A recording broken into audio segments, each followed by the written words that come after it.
ನಮಸ್ತೆ ಮಿತ್ರರೇ. ಶೀತವಾದರೆ ಶುಂಠಿಯ ಕಷಾಯ, ಉಷ್ಣವಾದರೆ ಕಾಡರಶಿನದ ಕಷಾಯ, ಅದೇ ಹೊಟ್ಟೆ ನೋವು ಬಂದರೆ ಜೀರಿಗೆ ಕಷಾಯ, ತುಂಬ ಕೆಮ್ಮಿದ್ರೆ ಜೇನುತುಪ್ಪ. ಹಾಗಿರುವಾಗ ಈ ಸಣ್ಣ ಪುಟ್ಟ ಅನಾರೋಗ್ಯಗಳಿಗೆ ನಮ್ಮ ಅಡಿಗೆ ಮನೆಯಲ್ಲಿಯೇ ಅನೇಕ ಔಷಧಿಗಳಿರ್ತದೆ.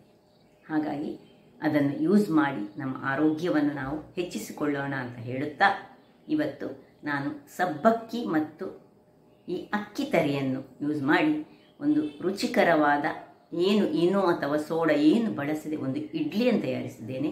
ಬಹಳ ರುಚಿಕರವಾಗಿರ್ತದೆ ಮತ್ತು ಆರೋಗ್ಯಕ್ಕೂ ಬಹಳ ಉತ್ತಮ. ಕ್ವಿಕ್ಕಾಗಿ ಮಾಡುವಂತಹ ಈ ಒಂದು ಇಡ್ಲಿಯನ್ನು ಹೇಗೆ ತಯಾರಿಸುವುದು ಎಂದು ನೋಡುವ ಮೊದಲು, ಯಾರೆಲ್ಲ ನನ್ನ ಚಾನಲನ್ನು ನೋಡ್ತಿದ್ದೀರಿ, ಯಾರೆಲ್ಲ ಇನ್ನೂ ಸಬ್ಸ್ಕ್ರೈಬ್ ಮಾಡಿಲ್ಲ, ದಯವಿಟ್ಟು ಸಬ್ಸ್ಕ್ರೈಬ್ ಮಾಡಿ, ಸಪೋರ್ಟ್ ಮಾಡಿ ಅಂತ ಹೇಳುತ್ತಾ ಬನ್ನಿ ಈ ಒಂದು ರುಚಿಕರವಾದ ಸಬ್ಬಕ್ಕಿಯ ಇಡ್ಲಿಯನ್ನು ಹೇಗೆ ಮಾಡುವುದು ಎಂದು ನೋಡೋಣ. ಮಿತ್ರರೇ, ಇವತ್ತು ಈ ಸಾಗು ಅಂದರೆ ಸಬ್ಬಕ್ಕಿಯಿಂದ ನಾವು ಇಡ್ಲಿ ಮಾಡೋಣ. ಅಂದರೆ ಇವತ್ತೀಗ ರಾತ್ರಿಗೆ ನಾನು ಇದನ್ನು ನೆನೆ ಹಾಕಿಟ್ಟು ನಾಳೆ ಬೆಳಿಗ್ಗೆ ಇಡ್ಲಿ ಮಾಡಲಿಕ್ಕೆ. ನೋಡಿ, ಇಲ್ಲಿಗೆ ಸಾಗು ಈ ಗ್ಲಾಸಿನಲ್ಲಿ ನಾನು ಅಳತೆಯ ಪ್ರಕಾರ ತೆಗೆದುಕೊಳ್ಬೇಕು. ನಾವು ಈಗ 1 ಗ್ಲಾಸ್ನಷ್ಟು ನಾವು ಈ ಸಬ್ಬಕ್ಕಿ ಅಂದರೆ ಸಾಗು ತೆಗೆದುಕೊಂಡ್ರೆ, ಈ ಅಕ್ಕಿ ತರಿ ಕೆಲವರಿಗೆ ಅಕ್ಕಿ ರವೆ ಅಂತ ಹೇಳ್ತೇವಲ್ಲ ನಾವು, ಅದು ಸಜ್ಜಿಗೆ ಅಲ್ಲ, ಇದು ಅಕ್ಕಿಯಿಂದ ಮಾಡುವಂತಹ ರವೆ, ಅಕ್ಕಿ ರವೆ. ನೋಡಿ, ಇಂಥದ್ದೆಲ್ಲ ಬರ್ತದೆ ಅಕ್ಕಿ ರವೆ ಹೇಳಿ, ರೈಸ್ ರವಾ ಅಂತ ಇದಕ್ಕೆ ಹೇಳ್ತೇವೆ. ಈ 1 ಲೋಟಕ್ಕೆ 2 ಲೋಟದಷ್ಟು ನಮಗೆ ರವೆ ಬೇಕಾಗ್ತದೆ. ಈಗ ಇದನ್ನು ನಾವು 2 ಲೋಟದಷ್ಟು ರವೆಯನ್ನು ಇದರಲ್ಲಿ ಮಿಕ್ಸ್ ಮಾಡಿಕೊಳ್ಳೋಣ. ಅಳತೆ ಕರೆಕ್ಟ್ ಆಗಬೇಕು. ನೋಡಿ, ಈ 1 ಲೋಟಕ್ಕೆ 2 ಲೋಟದಷ್ಟು ಅಕ್ಕಿ ರವೆ. ಇದನ್ನು ಚೆನ್ನಾಗಿ ತೊಳೆದುಕೊಳ್ಬೇಕು ಮೊದಲಿಗೆ. ನೋಡಿ, ನೀರು ಹಾಕಿ ಚೆನ್ನಾಗಿ ತೊಳೆದುಕೊಳ್ಬೇಕು. ಇದರಲ್ಲೆಲ್ಲ ಸ್ವಲ್ಪ ಕಸ ಇರ್ತದೆ ಹೇಳಿ ಇದನ್ನು ಚೆನ್ನಾಗಿ ತೊಳೆದುಕೊಂಡು ಇದರ ನೀರನ್ನು ಬಸಿಬೇಕು. ನೋಡಿ, ಹೀಗೆ ತಂದು ಚೆನ್ನಾಗಿ ಸರಿಗೆ ತೊಳೆಯುವ ಸರಿ ನೀರು ಹಾಕಿ ನಾನು ತೊಳೆದು ತರ್ತೇನೆ. ಇದನ್ನು ಮತ್ತೆ ಇದರ ನೀರನ್ನು ತೆಗೆದುಕೊಳ್ಬೇಕು. ನೋಡಿ, ಸರಿ ಹೀಗೆ ತೆಗೆದುಕೊಳ್ಬೇಕು. ಸ್ವಲ್ಪ ಸಹ ನೀರು ಇರಬಾರ್ದು. ಸುಲಭ ಇದು ಮಾಡಲಿಕ್ಕೆ, ಏನೇ ಕಷ್ಟವೇ ಇಲ್ಲ. ಆದರೆ ರಾತ್ರಿ ಇದು ನಾನೀಗ ನೆನೆ ಹಾಕ್ತಾ ಇದ್ದೇನೆ. ಈಗ ತೊಳೆದಾದ ಮೇಲೆ ಈ ಲೋಟದಲ್ಲಿ 2 ಲೋಟದಷ್ಟು ನಮಗೆ ಮೊಸರು ಬೇಕು. ನಮಗೆ ಸ್ವಲ್ಪ ರಾತ್ರಿ ನೆನೆ ಹಾಕೋದಾದರೆ ನಾವು ಮೊಸರು ನಮ್ಮ ಹತ್ರ ಹುಳಿ ಮೊಸರು ಇರಬಾರ್ದು. ಏನು ಹೇಳಿದರೆ ಸ್ವಲ್ಪ ಹೊಸದು ಫ್ರೆಶ್ ಆದ ಮೊಸರು ಬೇಕು ನಮಗೆ. 2 ಲೋಟದಷ್ಟು ಮೊಸರನ್ನು ಹಾಕ್ಕೊಂಡು, ಇದೀಗ 2 ಲೋಟದಷ್ಟು ಮೊಸರು ಉಂಟು.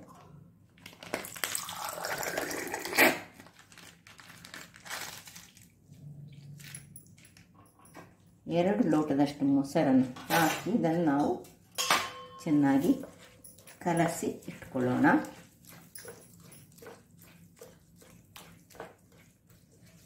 ಹೀಗೆ ಚೆನ್ನಾಗಿ ಕಲಸಿ ಇದನ್ನೀಗ ಮುಚ್ಚಳವನ್ನು ಮುಚ್ಚಿಕೊಂಡು ನಾವು 6 ಗಂಟೆ, ಮಿನಿಮಮ್ 6 ಗಂಟೆ ಇರಬೇಕು. ಈಗ ನಾವೀಗ ರಾತ್ರಿ ಇಡ್ತಿದ್ದೇವೆ, ನಾವು ಇವತ್ತು ಬೆಳಿಗ್ಗೆ ಮಾಡೋದು.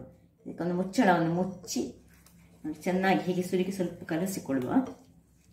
ಉಪ್ಪೆಲ್ಲ ಈಗ ಹಾಕೋದು ಬೇಡ, ನಾಳೆ ಬೆಳಿಗ್ಗೆಗೆ ಉಪ್ಪನ್ನು ಹಾಕೊಳ್ಳೋಣ. ದಪ್ಪದಲ್ಲಿ, ಇಷ್ಟು ದಪ್ಪದಲ್ಲೇ ಇರಬೇಕು ಅದು. ನಾಳೆ ಪುನಃ ದಪ್ಪ ಆಗ್ತದೆ, ನಮಗೆ ದಪ್ಪದಲ್ಲೇ ಬೇಕು.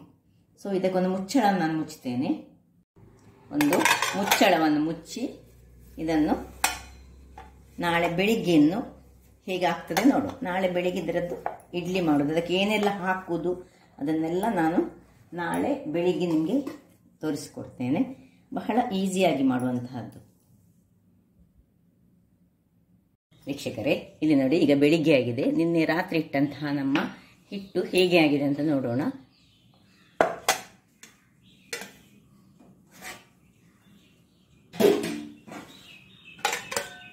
ನೋಡಿ, ಒಳ್ಳೆ ಹೀಗೆ ಗಟ್ಟಿಯಾಗಿದೆ ನೋಡಿ. ಈಗ ಇದಕ್ಕೆ ಸ್ವಲ್ಪ ನಾವು ನೀರು ಮತ್ತು ಉಪ್ಪು ಎರಡನ್ನು ಸಹ ಹಾಕೊಳ್ಬೇಕು. ಈಗ ಅವರಿಗೆ ಸ್ವಲ್ಪ ಉಪ್ಪನ್ನು ಹಾಕೊಳ್ತೇನೆ. ರುಚಿಗೆ ತಕ್ಕಷ್ಟು ಉಪ್ಪನ್ನು ಹಾಕೊಳ್ಳೋಣ. ಉಪ್ಪನ್ನು ಹಾಕಿ ಚೆನ್ನಾಗಿ ಕಲಗಿಸಿ, ಇನ್ನು ಸ್ವಲ್ಪ ನೀರು ಹಾಕಬೇಕು. ಅಂತ ಹೇಳಿದರೆ ಇದು ನಮಗೆ ದಪ್ಪವೇ ಬೇಕು. ಚೂರು ನೀರು ಹಾಕ್ಕೊಳ್ತೇನೆ ನಾನು. ನೋಡಿ, ಜಸ್ಟ್ ಒಂದು 2-3 ಹನಿಯಷ್ಟು ಮಾತ್ರ ನೀರನ್ನು ಹಾಕ್ಕೊಂಡೆ. ಯಾಕೆ ಹೇಳಿದರೆ ಇದು ನೀರಾದರೆ ಮತ್ತೆ ಒಳ್ಳೆ ಆಗೋದಿಲ್ಲ. ಹೀಗೆ ದಪ್ಪವೇ ಇರಬೇಕು. ಇದನ್ನು ಹಾಕೋದು ಬೇಕಿದ್ರೆ ಹೀಗೆ ಕೈಯಲ್ಲಿ ತೆಗೆದು ಹೀಗೆ ಸಹ ಹಾಕ್ಕೊಳ್ಬೋದು. ನೋಡಿ, ಒಮ್ಮೆ ಇದನ್ನು ಹಿಟ್ಟನ್ನು ಚೆನ್ನಾಗಿ ಕಲಗಿಸ್ತೇನೆ. ಈಗ ಇದರಲ್ಲಿ ನಾನು ಏನು ಮಾಡ್ತಿದ್ದೇನೆ ಹೇಳಿದರೆ, ಈ ಕೊತ್ತಂಬರಿ ಸೊಪ್ಪನ್ನು ನಾನು ಸ್ವಲ್ಪ ಕಟ್ ಮಾಡಿ ಹಾಕ್ಕೊಳ್ತೇನೆ. ಇದಕ್ಕೆ ಸಣ್ಣದಾಗಿ ಹೆಚ್ಚಿಕೊಂಡು ಈ ಕೊತ್ತಂಬರಿ ಸೊಪ್ಪನ್ನು ಹಾಕಿದರೆ ಇದು ಆಪ್ಷನಲ್, ನಿಮಗೆ ಬೇಕಿದ್ರೆ ಮಾತ್ರ ಹಾಕ್ಕೊಳ್ಬೋದು. ನೋಡಿ, ದಂಟಿನೊಟ್ಟಿಗೆ ಹಾಕ್ಕೊಳ್ಬೋದು, ಅಥವಾ ನಿಮ್ಮ ಹತ್ರ ಸಬ್ಬಸಿಗೆ ಸೊಪ್ಪಿದ್ರೆ ಹಾಕ್ಕೊಳ್ಬೋದು, ಅಥವಾ ಏನಿಲ್ಲದೆ ಖಾಲಿ ಸಹ ಹೀಗೆ ಮಾಡ್ಬೋದು. ಖಾಲಿ ಮಾಡಿದರೆ ಚೆನ್ನಾಗಿ ಬರ್ತದೆ. ಬೇಕಿದ್ರೆ ಕಾಯಿ ಮೆಣಸನ್ನು ಸಹ ಕಟ್ ಮಾಡ್ಕೊಂಡು ಸಹ ಹಾಕ್ಕೊಳ್ಬೋದು. ಹೀಗೆ ಸಹ ನಿಮ್ಮ ಅನುಕೂಲಕ್ಕೆ ತಕ್ಕ. ಬಟ್ ಖಾಲಿ ಹೀಗೆ ಮಾಡಿದರೆ ಸಹ ಅದು ಬಹಳ ಚೆನ್ನಾಗಿ ಬರ್ತದೆ. ಈಗ ಇದಕ್ಕೋಸ್ಕರ ನಾನು ಇನ್ನೊಂದು ಈ ಕೊತ್ತಂಬರಿ ಸೊಪ್ಪಿದ್ದೇ ಚಟ್ನಿ ಮಾಡ್ಬೋದು, ಅಥವಾ ನನ್ನ ಹತ್ರ ಈ ತಿಮರೆ ಉಂಟು, ಬ್ರಾಹ್ಮಿ ಲೀವ್ಸ್ ಉಂಟು, ಇದರದ್ದು ಚಟ್ನಿಯನ್ನು ನಾನು ರೆಡಿ ಮಾಡ್ತೇನೆ. ಈಗ ಮೊದಲಿಗೆ ಇದನ್ನು ನೋಡಿ ಚೆನ್ನಾಗಿ ಕೈಯಲ್ಲಿ ಹಿಟ್ಟನ್ನೊಮ್ಮೆ ಹೀಗೆ ಚೆನ್ನಾಗಿ ಕಲಸಿಕೊಳ್ತೇನೆ. ವೀಕ್ಷಕರೇ, ಇಲ್ಲಿ ನೋಡಿ ಒಂದು ಸ್ಟೀಮರನ್ನು ಸಹ ನಾನು ರೆಡಿ ಮಾಡಿಟ್ಟಿದ್ದೇನೆ. ಯಾವಾಗಲೂ ಸ್ಟೀಮರ್ ಮೊದಲೇ ರೆಡಿ ಮಾಡಿಟ್ಕೊಳ್ಬೇಕು. ನಾವು ಇಡ್ಲಿಯ ತಟ್ಟೆಯನ್ನು ಇಡುವಾಗ ಯಾವಾಗಲೂ ನೀರು ಬಿಸಿ ಇದ್ದರೆ ಮಾತ್ರ ಅದು ಕರೆಕ್ಟಾದ ಇಡ್ಲಿ ಬರುವುದು. ಈಗ ಎಲ್ಲ ತಟ್ಟೆಗಳನ್ನು ತೆಗೆದುಕೊಂಡು ಒಂದೊಂದು ತಟ್ಟೆಯಲ್ಲಿ ಸ್ವಲ್ಪ ಬೇಕಿದ್ರೆ ಎಣ್ಣೆಯನ್ನು ಸಹ ನೀವು ಗ್ರೀಸ್ ಮಾಡಿಕೊಳ್ಬೋದು. ಇದಕ್ಕೆ ಬೇಕಿದ್ರೆ ಮಾಡಿ, ಇಲ್ಲದಿದ್ದರೆ ಅಗತ್ಯ ಇಲ್ಲ. ನೋಡಿ, ಇದನ್ನು ಹೀಗೆ ಸೀದಾ ಹಾಕ್ಕೊಳ್ಳೋದು, ಮತ್ತೆ ಏನು ಮಾಡಲಿಕ್ಕಿಲ್ಲ, ಜಸ್ಟ್ ಕಲಡಿಸ್ಕೊಳ್ಬೇಕು. ಒಂದು ಚೆನ್ನಾಗಿ ನಾವು ಹಾಕೊಂಡ ಉಪ್ಪು ಸರಿ ಕಲಡಬೇಕು. ಇಲ್ಲಿ ಬೇಕಿದ್ರೆ ಕಾಯಿ ಮೆಣಸನ್ನು ಸಹ ನಾನು ಹೇಳಿದಾಗೆ ಹಾಕೊಂಡ್ರೆ ಸ್ವಲ್ಪ ಖಾರದ ಇಡ್ಲಿ ಆಗ್ತದೆ. ಸಬ್ಬಸಿಗೆ ಸೊಪ್ಪು ಹಾಕ್ಬೋದು, ಅದು ಸಹ ಒಳ್ಳೇದು ಬರ್ತದೆ. ಹೀಗೆ ಎಲ್ಲವನ್ನು ಸಹ ನಾನು ಹಾಕ್ಕೊಳ್ತೇನೆ. ವೀಕ್ಷಕರೇ, ಇಲ್ಲಿ ನೋಡಿ ಕೊನೆಯ ಸೆಟ್ಟಿಗೆ ಹಾಕ್ಕೊಳ್ತಿದ್ದೇನೆ ನಾನು. ಒಟ್ಟು ಸಾಧಾರಣ ಇದರಲ್ಲಿ 12 ಇಡ್ಲಿಗಳು ಬರ್ತದೆ ನಾನು ಮಾಡಿದ ಪ್ರಮಾಣದಲ್ಲಿ. ತುಂಬ ಹಾಕ್ಕೊಳ್ಬೇಕಂತ ಏನಿಲ್ಲ. ಈಗ ನೋಡಿ, ಇಲ್ಲಿ ನಮ್ಮ ನೀರು ಸಹ ಬಿಸಿಯಾಗಿದೆ.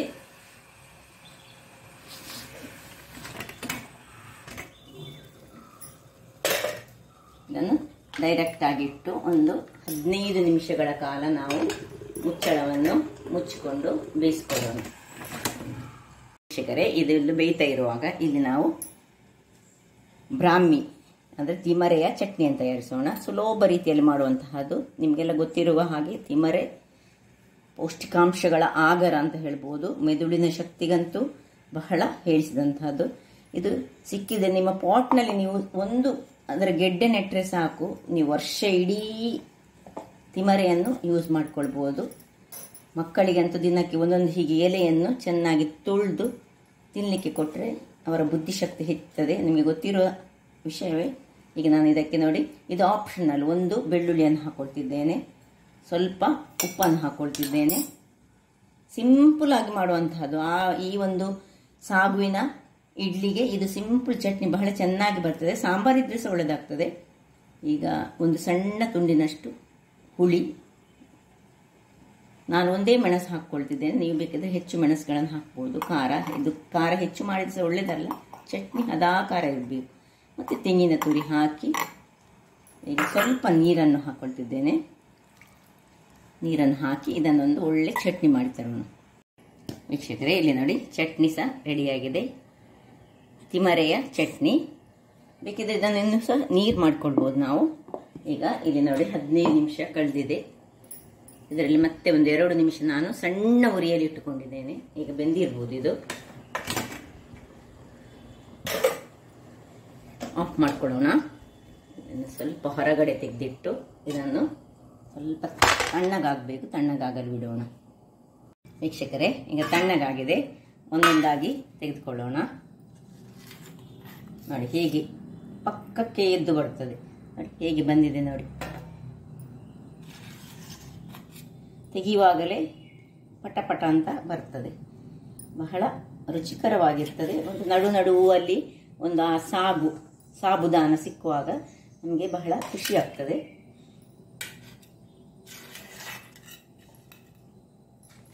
ಎಲ್ಲವನ್ನು ತೆಗೆದುಕೊಳ್ಳೋಣ. ಅದರ ಮೊದಲು ನಾನು ಚಟ್ನಿಯೊಟ್ಟಿಗೆ ಸರ್ವ್ ಮಾಡ್ಕೊಂಡು ತೋರಿಸ್ತೇನೆ ನೋಡಿ. ಹೇಗೆ ತೆಗೆಯುವಾಗಲೇ ಬರ್ತದೆ ಎಲ್ಲ ಪಟ ಪಟ ಹೇಳಿ, ಏನು ತೊಂದರೆ ಇಲ್ಲ. ಅದಕ್ಕೆ ತಕ್ಕ ಚಟ್ನಿಯು ರೆಡಿಯಾಗಿದೆ. ಬ್ರಾಹ್ಮಿ ಚಟ್ನಿ ಬಹಳ ಆರೋಗ್ಯದಾಯಕವಾದ ಚಟ್ನಿ. ಸೊ ನೋಡಿದ್ರಲ್ಲ ವೀಕ್ಷಕರೇ, ನೋಡಿ ಎಷ್ಟು ಸ್ಮೂತಾಗಿ ಬಂದಿದೆ ನೋಡಿ. ನೋಡಿ ಹೀಗೆ ಮಾಡುವಾಗ ಸಹ ನೀವು ಕಾಣಬಹುದು. ನೋಡಿದ್ರಲ್ಲ ವೀಕ್ಷಕರೇ, ಒಂದು ಸುಲಭ ವಿಧಾನದಿಂದ, ಏನು ಗ್ರೈಂಡ್ ಮಾಡಲಿಕ್ಕಿಲ್ಲ, ಮಿಕ್ಸಿಯ ಯೂಸೇ ಇದಕ್ಕೆ ಇಲ್ಲ, ಅಂತಹ ಒಂದು ಸುಲಭ ವಿಧಾನದಿಂದ ನಾವು ಈ ಒಂದು ಸಾಬುದಾನದ ಇಡ್ಲಿಯನ್ನು ಮಾಡಿದ್ದೇವೆ. ಬಹಳ ರುಚಿಕರವಾಗಿರ್ತದೆ. ನಾನು ಹೇಳಿದಾಗೆ ಇದಕ್ಕೆ ಬೇಕಿದ್ರೆ ಖಾಲಿ ಪ್ಲೇನಲ್ಲಿ ಮಾಡಿದರೆ ಹೀಗೆ ಇದರಲ್ಲಿ ಗ್ರೀನ್ ಗ್ರೀನ್ ಕಾಣೋದಿಲ್ಲ, ಅಥವಾ ಸಬ್ಬಸಿಗೆ ಸೊಪ್ಪು ಸಹ ಹಾಕ್ಬೋದು, ಅದು ಸಹ ದೇಹಕ್ಕೆ ಬಹಳ ಉತ್ತಮ. ಹಾಗಾದರೆ ನನ್ನ ಈ ಕುಕಿಂಗ್ ಚಾನಲ್ ನಿಮಗೆ ಇಷ್ಟ ಆದರೆ ಬೋಳೂರು ಸುವರ್ಣ ಚಾನಲನ್ನು ಲೈಕ್ ಮಾಡಿ, ಶೇರ್ ಮಾಡಿ ಹಾಗೂ ಸಬ್ಸ್ಕ್ರೈಬ್ ಮಾಡಿ, ಹಾಗೂ ನನ್ನ ಇನ್ಸ್ಟಾಗ್ರಾಮ್ ಪೇಜನ್ನು ಫಾಲೋ ಮಾಡಿ. ಧನ್ಯವಾದಗಳು.